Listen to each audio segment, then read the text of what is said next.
Salmo 119, nós vamos ler a partir do versículo 65. Diz assim: Fizeste bem ao teu servo, Senhor, segundo a tua palavra. Ensina-me bom juízo e ciência, pois criei nos teus mandamentos. Antes de ser afligido, andava errado, mas agora guardo a tua palavra. Tu és bom e abençoador. Ensina-me os teus estatutos. Os soberbos forjaram mentiras contra mim, mas eu de todo o coração guardarei os teus preceitos. Engrossa-lhes o coração como a gordura, mas eu me alegro na tua lei. Aí no verso 71 ele diz assim: foi-me bom ter sido afligido, para que aprendesse os teus estatutos. Melhor é para mim a lei da tua boca do que inúmeras riquezas em ouro ou prata. Curva a sua cabeça, feche os olhos. Vamos orar. Pai, mais uma vez nos dirigimos a Ti em oração e agora pedindo que o Senhor traga luz na nossa mente, que o Senhor trate o nosso coração para que possamos aprender aquilo que o Senhor tem a tratar conosco. Como Ele mesmo declara, antes de ser afligido, andava errado, mas agora guarda a Tua palavra. Aprendi a Tua palavra. Ensina-nos, ó Pai, para que possamos Te servir da maneira que Te agrada. Em nome de Jesus, amém. E graças a Deus. Pode sentar no seu lugar, por gentileza?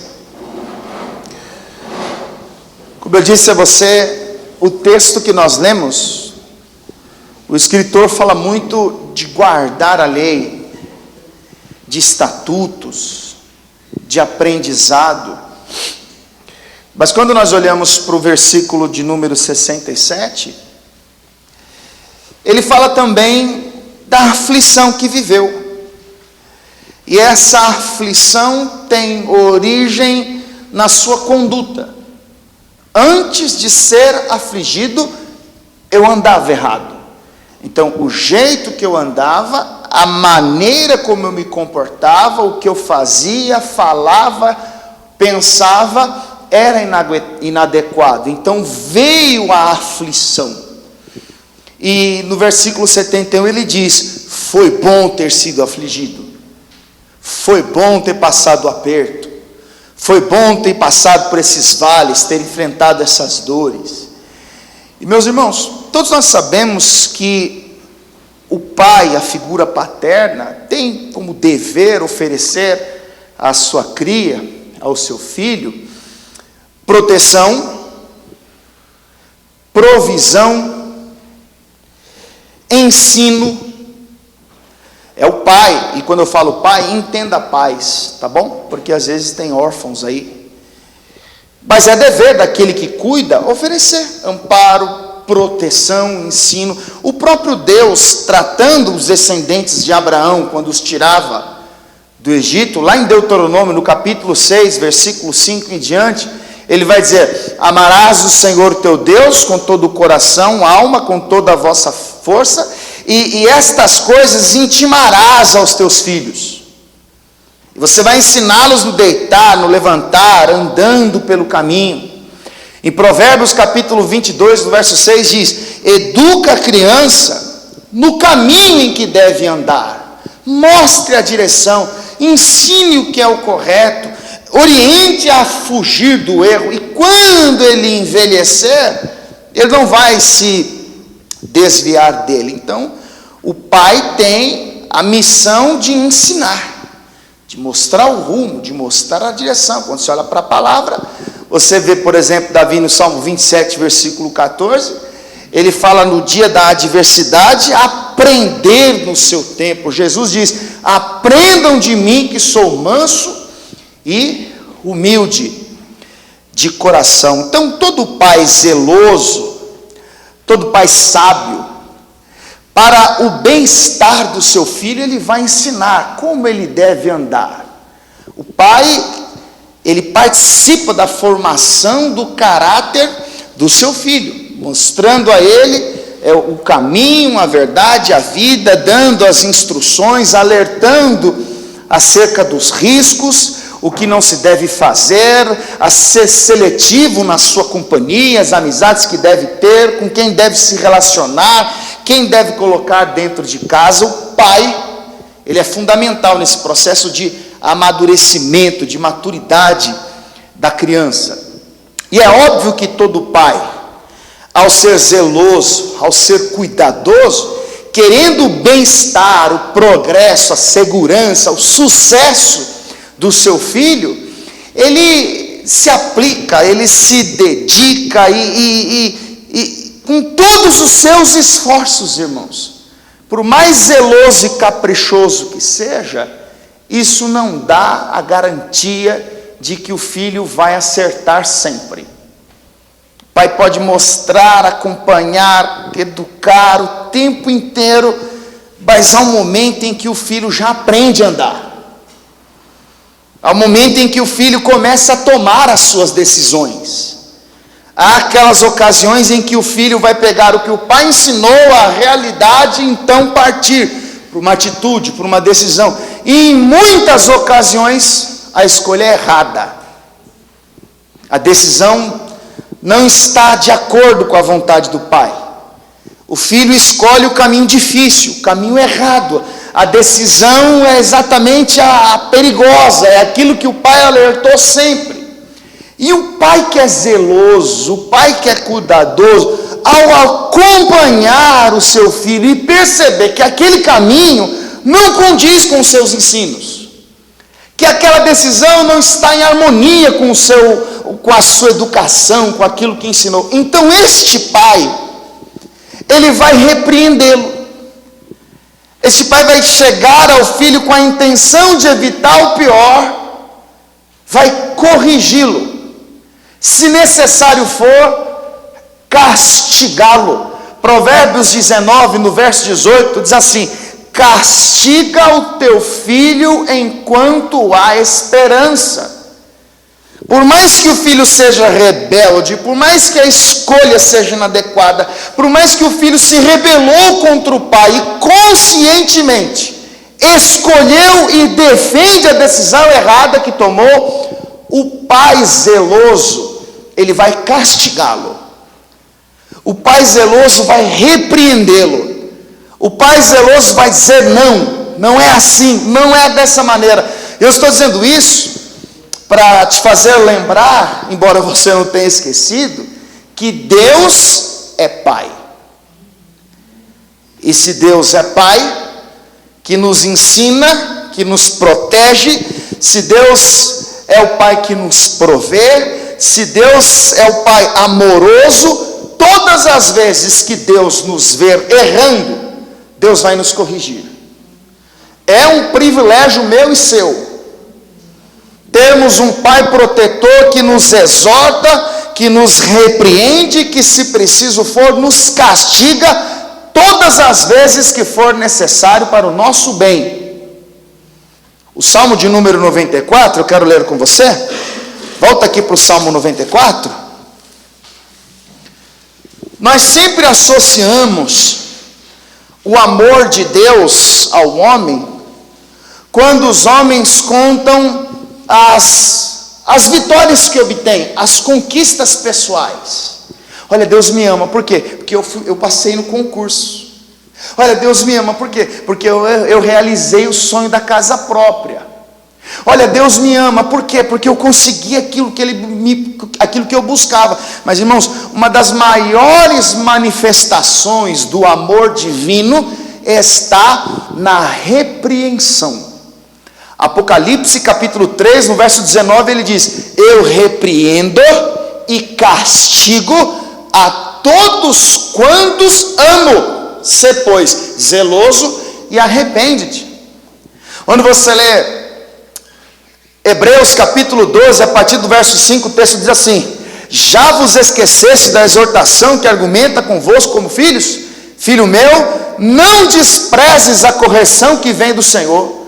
Não desmaie quando por eles fores repreendido, porque o Senhor corrige a quem Ele ama e açoita qualquer que recebe por filho. Se suportares a correção, Deus vos trata como filho. Porque qual é o pai que não corrige o filho a quem Ele ama? Aí ele conclui dizendo: mas se estais sem a disciplina, da qual todos sois feitos participantes, és então bastardo e não filho. Quer dizer que o filho legítimo é aquele que entende que a repreensão do pai, ainda que seja difícil de suportar, é para o seu bem. A Bíblia diz em Hebreus capítulo 12, no verso 11: toda correção ao presente não parece ser de alegria, mas de tristeza, mas depois produz um fruto pacífico de justiça quando exercitado por ela. Isso é, ninguém gosta de ser corrigido. Se você não tem filhos e não teve a oportunidade de corrigi-lo, você é filho. E talvez viveu aquele período da infância que você quis fazer alguma coisa e seu pai disse não. E você não concordou, e eu tenho um filho de 1 ano e meio, e ele quer ir para um lugar, se eu seguro ele se joga.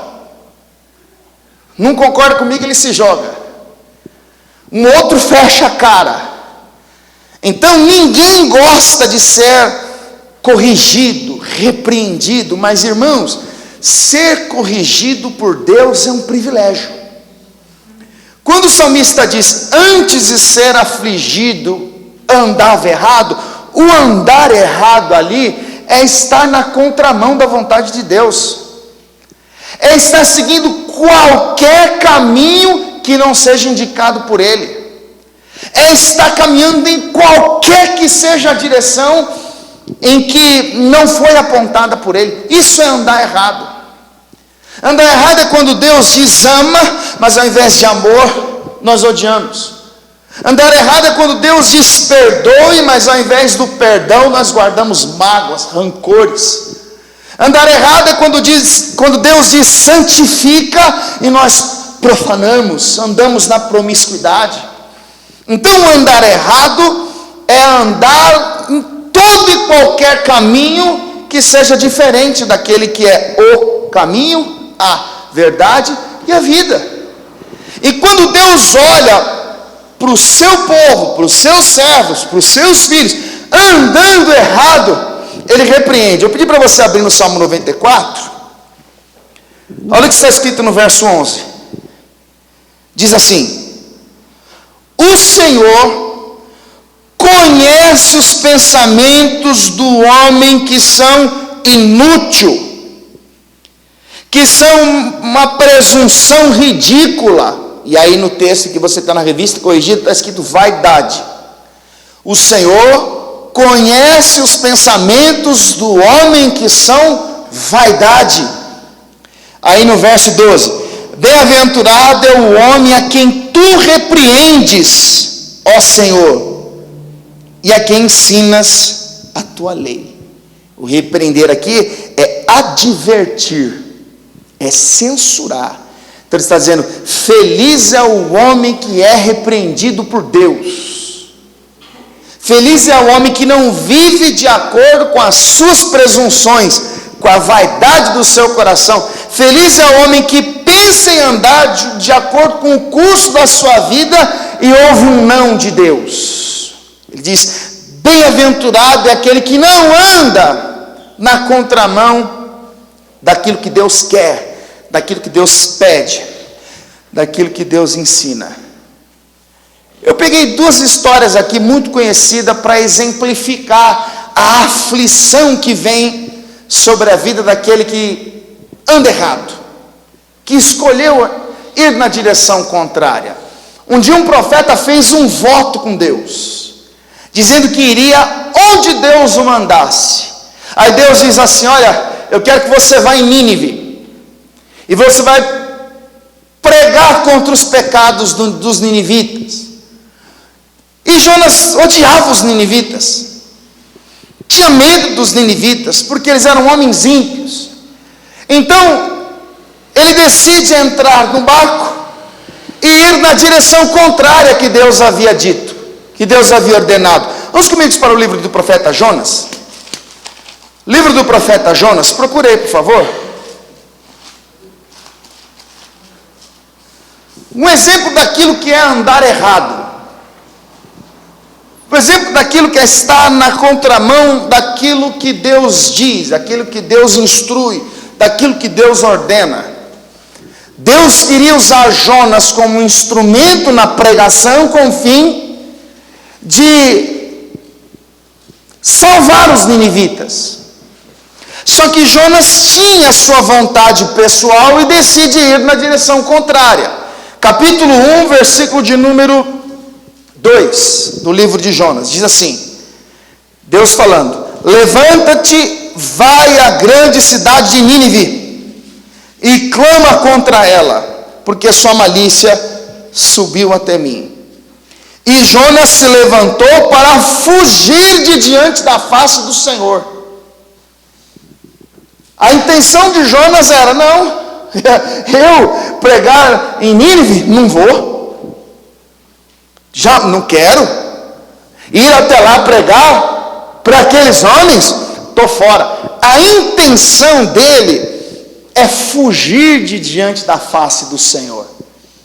Aqui se revela a dureza do coração de profeta, porque quando você lê Gênesis capítulo 3, versículo 8, quando o casal comeu daquilo que Deus havia proibido, o texto diz que eles tentaram se esconder de Deus. Aí a pergunta é: alguém pode se esconder de Deus? Alguém pode ir para algum lugar onde Deus não a encontre?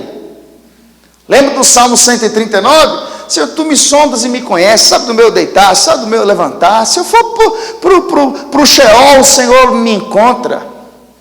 Mas a intenção de Jonas é ir na direção contrária. Por isso que no versículo de número 3 diz assim: e Jonas se levantou para fugir de diante da face do Senhor para Tarse, e descendo a Jope achou um navio que ia para Tarse, pagou, pois, a sua passagem e desceu para dentro dele, para ir com eles para Tarsis, de diante da face do Senhor. Ele foi lá e pagou um preço, comprou uma passagem, entrou naquele barco, e achou que estava conseguindo fugir de diante da face do Senhor.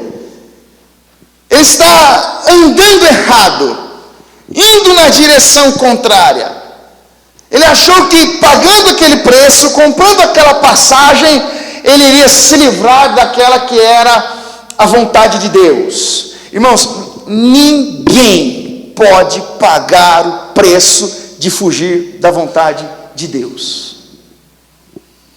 Porque às vezes a direção que Deus dá é um caminho estreito, apertado, espinhoso, difícil, onde há renúncias. Ele diz santidade, ele diz que poucos são os que encontram. E o caminho mais fácil é o de porta larga, caminho espaçoso. E muitas vezes quando nós olhamos para a dificuldade, para o desafio, para a renúncia, para a necessidade de consagração, nós não temos estrutura, paciência, ânimo, vontade, achamos que podemos pagar um preço e andar errado. Por isso que tem muitas pessoas que abandonam a fé, abandonam a vida com Deus, porque não sabem lidar com os problemas do cotidiano, com as perseguições, com as aflições, com as exigências que o reino de Deus dá ao seu povo, e querem ir na direção contrária. Se envolvem em relações ilícitas e começam a fazer tudo de acordo com os seus interesses e as suas vontades. E é então que entra o amor de Deus. É então que Deus vai lá e manifesta a sua misericórdia. Como assim, pastor? Deus vai lá e permite o vento tempestuoso. Deus vai lá e permite a dor. Deus vai lá e permite o desespero. Deus vai lá e põe a mão. Jonas estava quietinho na dele, achando que estava dando certo o seu plano de andar errado. de fugir da vontade de Deus. Aí Deus começou a incomodá-lo. Olha o versículo 4. Mas o Senhor mandou ao mar um grande vento, e fez-se no mar uma grande tempestade, e o navio estava para quebrar-se. Quem foi que mandou o vento? Foi Deus. Quem foi que permitiu que as águas ficassem agitadas? Foi Deus. Quem foi que permitiu que o barco chegasse ao ponto de estar prestes a se quebrar? Foi Deus. Quem foi que espalhou a aflição naqueles marinheiros, naquela embarcação? Foi Deus. Por quê? Porque tinha um seu andando errado ali. Irmãos, Deus não vai deixar o seu povo pecar à vontade. O que Deus quer? Colocar o profeta na direção correta. Então Deus foi lá e veio o vento tempestuoso, acabou o sossego. Jonas então agora começa a ser cobrado por aqueles homens. E você conhece a história, eu vou sintetizar. Eles vão jogar Jonas no mar, e aí então vem o peixe. A aflição dele não termina. Os lamentos dele não terminam. Deus vai apertá-lo, esmagá-lo, moê-lo, mostrar para ele que ninguém pode pagar um preço e ser bem sucedido no erro. Nós servimos um Deus que não abre mão do seu povo. Por isso que você não conhece um desviado feliz. Não existe. Porque se o cara acha que é feliz estando desviado, se verdadeiramente ele encontrou a felicidade longe de Deus, é porque ele nunca conheceu o Senhor. Então agora Jonas está no ventre de um grande peixe. E se você observar no capítulo de número 2, ele vai orar aflito, angustiado, porque ele sabe que ele está num lugar onde não era para estar. Capítulo 2, verso 1 diz assim: e orou Jonas ao Senhor seu Deus das entranhas do peixe, e disse: na minha angústia clamei o Senhor, e ele me respondeu. Do ventre do inferno gritei, e tu ouviste a minha voz. Versículo 9 diz assim: mas eu te oferecerei sacrifício com voz de agradecimento, o que votei pagarei, do Senhor vem a salvação. Ou seja, o que eu disse que iria fazer, eu farei. Por isso que eu disse ainda há pouco que ele fez um voto com Deus. Então quando Deus permite, 3 dias depois que aquele grande peixe cuspisse Jonas, onde é que ele vai parar? Na onde Deus quis que ele fosse, em Nínive. Quer dizer que mesmo ele querendo pagar o preço e andar na contramão à ordem divina, mesmo achando ele que seria bem sucedido na missão de andar errado, Deus o afligiu, Deus o encheu de angústias, Deus pesou a sua mão no profeta. Quando ele ora angustiado, diz: Deus, seja feita a sua vontade, o que votei pagarei. Ele nem precisou ir aonde Deus mandou, o próprio Deus deixou ele lá. Porque ninguém pode ser bem sucedido longe da vontade do Senhor que o chamou. Quem entendeu isso aqui, diga amém. Então ele andava errado.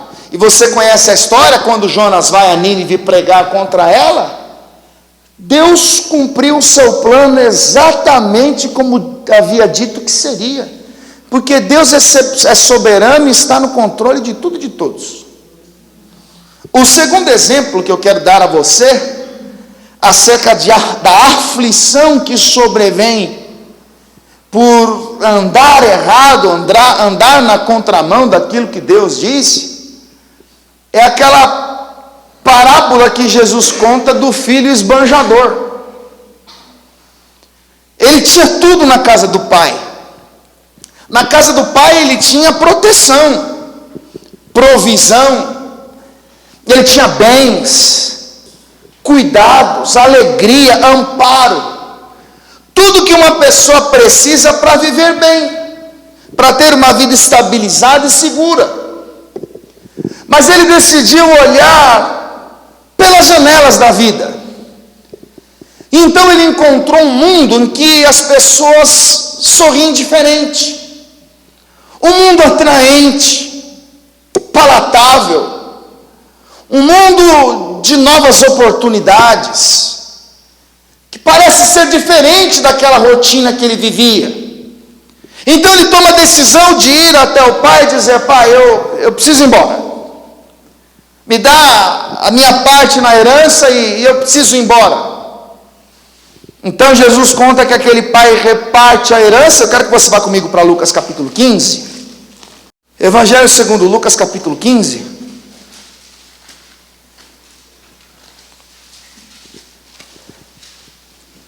Veja o que está escrito comigo no versículo de número, vamos ver a partir do 11. Diz assim: e disse: um certo homem tinha 2 filhos, e o mais moço deles disse ao pai: pai, dá-me a parte da fazenda que me pertence. Primeiro, vamos lá, um filho só tem direito à herança após a morte do pai, correto? Se o pai está vivo, não tem partilha de bens. Mas o filho, ele quer possuir aquilo que ele vê como um direito. Isso é errado. O pai permite que o filho obtenha aquilo que ele gostaria de ter. Isso é uma parábola, tá? É uma ilustração. Versículo de número 13. E poucos dias depois, o filho mais novo, ajuntando tudo, partiu para uma terra longínqua, e ali desperdiçou a sua fazenda, vivendo dissolutamente. Ele partiu para longe dos olhos do pai. Ele queria viver uma vida longe da presença do pai. Ele vai viver uma vida devassa, ele vai viver dissolutamente, ele vai andar errado. Você pode imaginar alguém que passou a vida sendo instruído, cuidado, protegido, ensinado, que desfrutou de tantos privilégios. O Salmo 16, verso 11 diz que na casa do pai há abundância de alegria, havia fartura de pão, mas ele quis viver diferente, ele quis andar errado.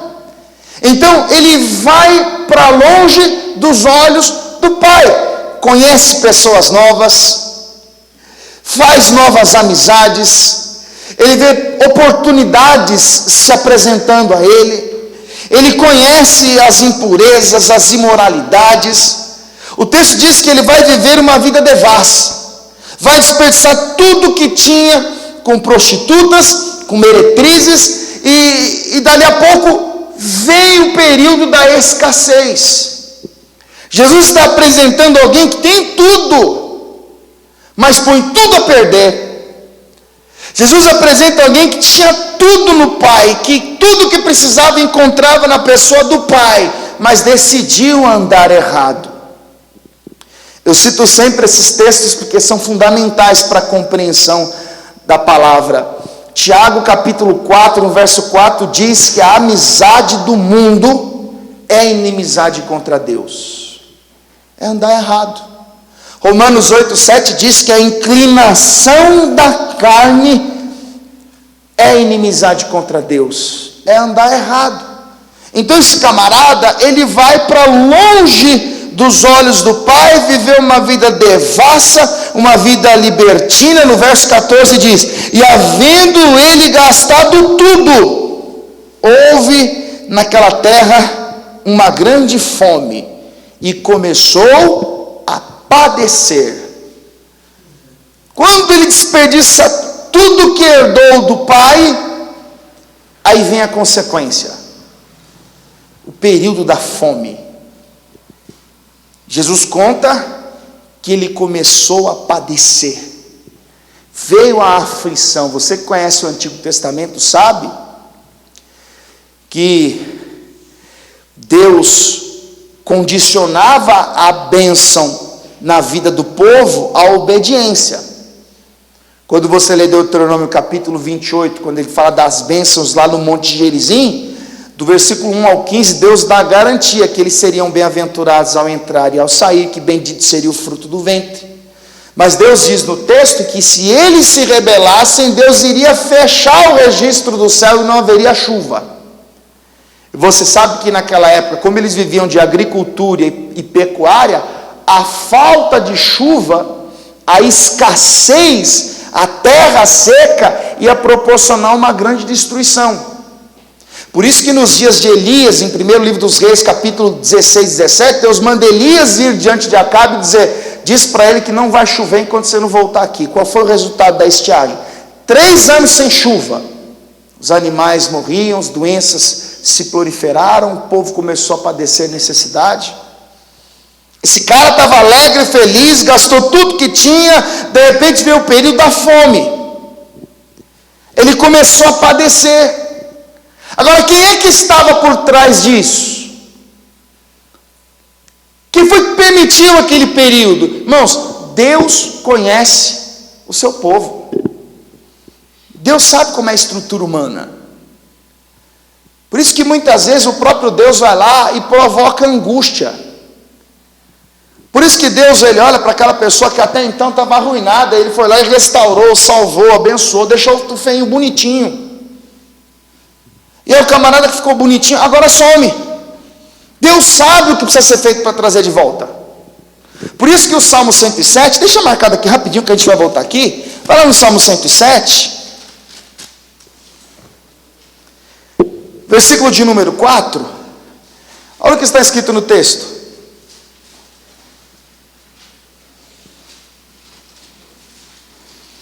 Salmo 107, verso 4 é conhecido, diz assim: andaram desgarrados pelo deserto, por caminhos solitários, não acharam cidade que habitassem, famintos e sedentos, a sua alma neles desfalecia. Um povo que caminha sem rumo, sem água, sem mantimento, a fraqueza do corpo reflete na alma. Aí olha o versículo de número 6. E clamaram o Senhor na sua angústia, e Ele os livrou das suas necessidades. Quer dizer que na hora da sede, na hora da fome, por estarem perdidos num deserto, por não saber o que fazer, conhecendo Deus, eles vão lá: ô Senhor, ajuda. Ô Senhor, faça alguma coisa por nós. Senhor, nos livra dessa miséria, nos tira. Eles clamavam ao Senhor no dia da angústia. Agora você pode observar comigo o verso 11 do Salmo 107. Como se rebelaram contra as palavras de Deus. O Deus que saciou a sede, o Deus que matou a fome, o Deus que revigorou as forças, agora está sendo desprezado. Por quê? Porque o povo anda errado.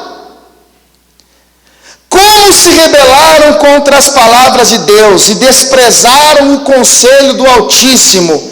Eis que lhes abateu o coração com o trabalho, tropeçaram e não houve quem os ajudasse. Então aquele povo que foi revigorado, saciado, cuidado, amparado, quando clamaram ao Senhor na angústia, voltaram a andar errado. E aí o que Deus faz? Abate o coração de novo. Aí agora eles estão tropeçando, sem quem o ajude, com o coração abatido. E o que eles fazem? Verso 13. Então clamaram ao Senhor na sua angústia, e Ele os livrou nas suas necessidades. Quer dizer que Deus olha para o povo e percebe: né, está folgado esse aí. Esse aí ganhou um aumentozinho, já parou de orar. Esse camarada conheceu fulano, já não é mais um mês. Deus pega, irmão. Deus pega. E Ele nos deu o Espírito Santo. Ele escolheu o nosso ser para ser habitação, justamente para nos confrontar. Você quer ver mais uma coisa? Versículo de número 17. Diz assim: os loucos por causa do seu caminho de transgressão e por causa das suas iniquidades são afligidos. A sua alma aborreceu toda a comida e chegaram até as portas da morte. Então clamaram o Senhor na sua angústia, e Ele os livrou das suas necessidades. Enviou a sua palavra e os sarou, e os livrou da sua destruição. Verso 23. Os que descem ao mar em navios, marcando nas grandes águas, estes veem as obras do Senhor e as suas maravilhas no profundo. Pois Ele manda e se levanta o vento tempestuoso que eleva as suas ondas. Exatamente o que aconteceu com Jonas. Ele manda e o vento tempestuoso vem. As águas do mar da vida ficam agitadas. Mas o ponto da mensagem é esse. Por que somos afligidos? Porque a Bíblia diz em Eclesiastes 9 que tudo se sucede igualmente para todos. Estando nós andando errado ou não, as aflições são certas, porque Jesus diz: no mundo tereis aflições. Mas eu acho que o que compete a nós é analisar se a aflição que passamos é resultado das nossas escolhas. Porque muitas vezes Deus está querendo mostrar: você está andando errado, essa escolha não é certa, o caminho não é esse, a pessoa não é essa, o posicionamento não deve ser esse. E nós estamos dizendo: o diabo está furioso comigo, o inimigo está se levantando. E às vezes não é o inimigo, irmãos. Às vezes é Deus com o seu cajado querendo colocar você no aprisco. Às vezes é Deus mostrando: não foi isso que eu te ensinei. Eu não mandei você se vingar, eu não mandei você ser rebelde, eu não disse que você deveria ir por aí. Deus não mandou aquele vento tempestuoso para esculhambar com Jonas, mas para fazer Jonas parar e rever o conceito, a fim de entender que ele não pode andar errado, que ele não pode ir na contramão daquilo que Deus disse.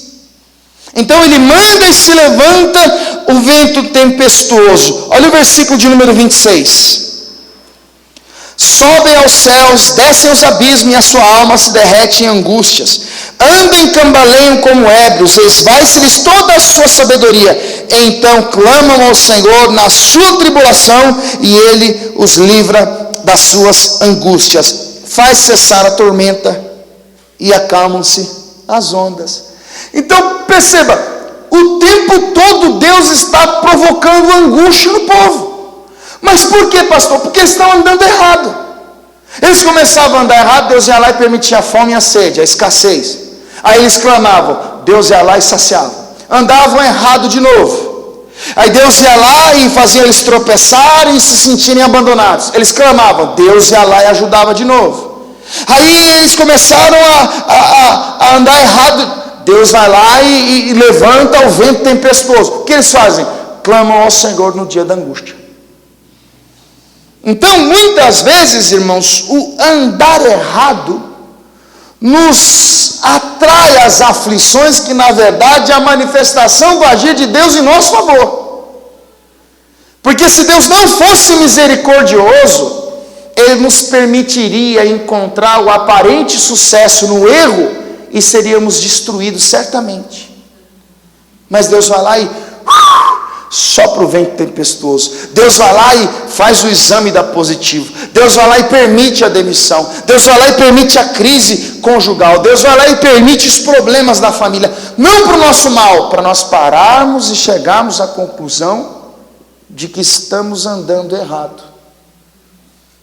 Aquele moço sai de casa com toda a herança, vai viver uma vida devassa, vai viver dissolutamente. Quem permitiu o período da fome foi Deus. Quem permitiu que aquele moço padecesse necessidade, a ponto de comer as alfarrobas dos porcos, desejar comer as alfarrobas dos porcos, foi Deus. Até que chegou um momento em que ele parou e começou a pensar. Até que ele chegou um momento em que ele caiu em si. Volta lá para Lucas capítulo 15, deixa eu dizer uma coisa importante para você aqui. Irmão, você pode não concordar comigo, mas eu penso da seguinte maneira: uma vez que a pessoa conhece o Evangelho, que ela é bem instruída, que ela entendeu que Jesus é o caminho, a verdade e a vida, e que não existe atalhos, com Deus não existe um caminho mais fácil, que Deus é soberano e que a sua vontade sempre há de prevalecer em relação à vontade humana. Uma vez que a pessoa escolheu andar errado, uma vez que a pessoa escolheu virar as costas para Deus, que o seu coração se endureceu a ponto de não aceitar as repreensões e de não ouvir conselhos, porque a Bíblia diz em Provérbios 27:5 que é melhor uma repreensão franca do que um amor encoberto. É muito melhor você ser ferido com palavras de alguém que te ama do que você ser elogiado por alguém que não tem compromisso com a verdade.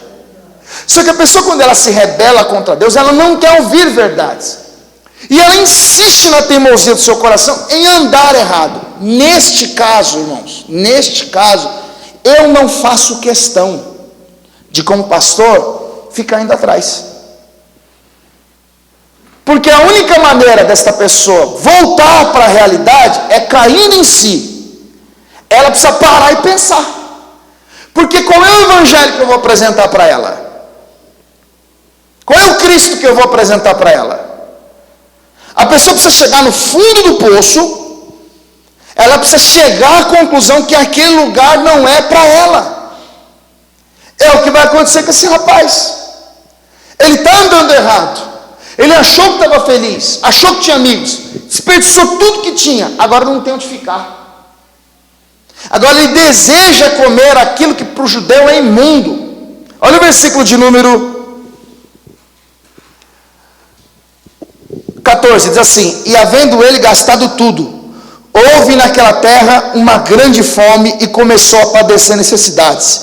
E foi e chegou-se a um dos cidadãos daquela terra, o qual mandou para os seus campos a apacentar porcos. E desejava encher o seu estômago. Irmãos, você já deve ter ouvido falar isso alguma vez. Os porcos para os judeus são animais imundos. Eles não podiam, por causa da lei ritual, comer porcos. Por isso que Pedro vai usar a figura de um porco, lá na segunda carta, no capítulo 2, a partir do versículo 20, ele diz assim: se depois de terem escapado das corrupções do mundo, pelo conhecimento do Senhor e Salvador Jesus Cristo, e forem outra vez envolvidos neles e vencidos, tornou-se-lhes o último estado pior do que o primeiro, porque melhor lhe fora não conhecer o caminho da justiça, do que conhecendo, desviarem-se do santo mandamento que lhe foi dado. Deste modo sobreveio o que por um verdadeiro provérbio se diz: o cão voltou a seu vômito e a porca lavada ao espojadouro de lama. O porco era imundo, não podia se comer, e ele deseja comer a comida dos porcos, as bolotas dos porcos, verso 16, e desejava encher o seu estômago com as bolotas que os porcos comiam, e ninguém lhe dava nada. A fome chegou no limite extremo, a miséria chegou no limite extremo, a decisão de andar errado trouxe as mais sérias consequências possíveis. Então no verso 17 diz: e caindo em si, ele pensou: não, peraí, esse lugar não é para mim. Irmãos, tem pessoas que só caindo em si. Sabe aquele dito popular? A ficha caiu. Agora, e se não tivesse o período da fome? E se não tivesse escassez? E se ele tivesse rodeado de amigos comendo das melhores comidas? Será que ele iria cair em si? Certamente não. E é exatamente por isso que Deus aflige, que Deus provoca, que Deus enche de angústia aquele que insiste em andar errado, para que caindo em si, ele pare e pense. Versículo de número 17, e caindo em si disse: quantos trabalhadores de meu pai têm abundância de pão, e eu aqui pereço de fome. Uma vez que ele caiu em si, ele faz uma comparação entre aquilo que ele tinha quando estava sob os cuidados do pai e a vida que ele está vivendo naquele momento. Ele reconhece que está caído a ponto de dizer, no versículo de número 18: levantar-me-ei e irei ter com o meu pai. Ou seja, cansei de viver assim, não é isso que eu quero para mim, não dá certo andar nesse caminho, Eu estou comendo o pão que o diabo amassou nesse lugar. Eu vou me levantar e irei ter com meu pai. Agora, como é que ele vai chegar no pai? E dir-lhe-ei: pequei contra o céu e perante ti. Ele vai até o pai e ele não vai chegar no pai: ô pai, é o seguinte, meu quarto está aí, estou voltando. Não, eu errei, pai. Eu andei errado, pai. Eu fiz as escolhas inadequadas, pai. Ele planeja se levantar, ir ao pai, confessar o seu erro, confessar o seu pecado. Ele planeja ir ao pai. 1 João capítulo 1, versículo de número 9 diz: se confessarmos os nossos pecados, ele é fiel e justo para nos perdoar os pecados e nos purificar de toda injustiça. Eu andei errado, mas eu não vou chegar na casa do pai como se nada tivesse acontecido e reivindicar os meus direitos e os meus privilégios. Não, eu preciso chegar lá e dizer: ô pai, o senhor tinha razão. Pai, eu precisei quebrar a cara para aprender a te obedecer. Pai, eu precisei passar fome, eu precisei viver aflito, eu precisei padecer necessidades, eu achei que eu era feliz. Ele planeja se levantar. Aí no verso de número 20 diz: e levantando-se foi para seu pai, e quando ainda estava longe, viu ao seu pai, e se moveu de íntima compaixão, e correndo lançou-se-lhe ao pescoço e o beijou. Aí na sequência do texto: e o filho lhe disse: pai, pequei contra o céu e perante ti, e já não sou digno de ser chamado seu filho. Quer dizer que ele chega até o pai e diz: ô pai, eu desprezei o seu ensino, desprezei os seus conselhos, eu troquei a sua comida pela comida dos porcos, eu troquei a sua companhia pela companhia de aproveitadores, eu troquei os seus cuidados para viver a minha própria vontade, mas eu estou aqui para confessar que eu errei, andei errado. E aí você conhece a história. O pai o abraçou, o pai vai preparar um banquete, uma linda festa, dizendo que aquele filho que estava morto reviveu. Por que ele diz que o filho que estava morto reviveu? Porque quem anda errado morre. Provérbios 16, 25 diz: há caminho para o homem que parece direito, mas que no fim são caminhos de morte. Por isso que Jesus diz em João 5,24, lembra?